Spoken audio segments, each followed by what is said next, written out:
Matatandaan kumalat at nag-viral ang isang video noon ni pambansang kamao Manny Pacquiao kung saan sinusubuan siya ng kanyang asawa na si Jinky matapos siyang matalo noon kay Yordenis Ugas. Kitang-kita na mag-aamukha ni Pacman at nanghihina. Nag-alala ang marami sa eksenang ito dahil kung noong 2021 pa daw ito nangyari, paano pa kaya ngayong 2025 na? 46 na si Pacman tapos ang kanya makakalaban pa ay ang tumalo mismo sa tumalo sa kanya. Baka daw matulad siya sa mga legends na sina Muhammad Ali at Sugar Ray Leonard na mga nagtangkang bumalik sa boxing sa kabila ng edad at hindi naging happy ending ang kanilang pagtatapos ng boxing career.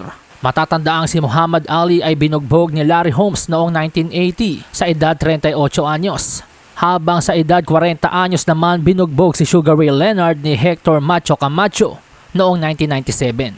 Pero yun nga daw ang isa sa mga misyon ni Pacman ngayon, ang baliktarin at baguhin ang script ng pelikula at gawing happy ending ang kanyang pag-exit sa kanyang minahal na profesyong boxing.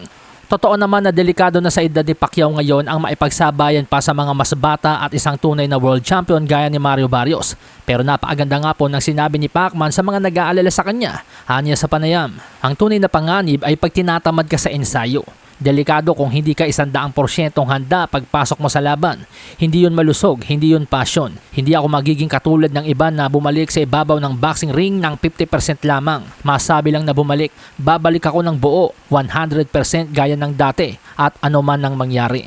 Dagdag pa ni Pacman, buong suporta ang binibigay sa akin ng pamilya ko. Nakita nila ang bilis ko, ang lakas, ang kondisyon ng katawan ko. Maayos ang kalusugan ko.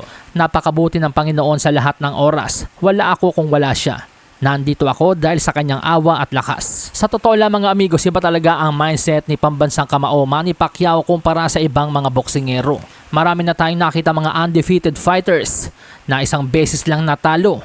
Pero sa kanilang pagbabalik, hindi na sila yung dating sila. Wasak na ang kanilang diskarte. Pero ibahin natin si Pacman. Matalo man siya ng desisyon, matalo man siya ng knockout, lagi siyang bumabalik ng doble o tripleng mas malakas. Yes, Father Time is undefeated.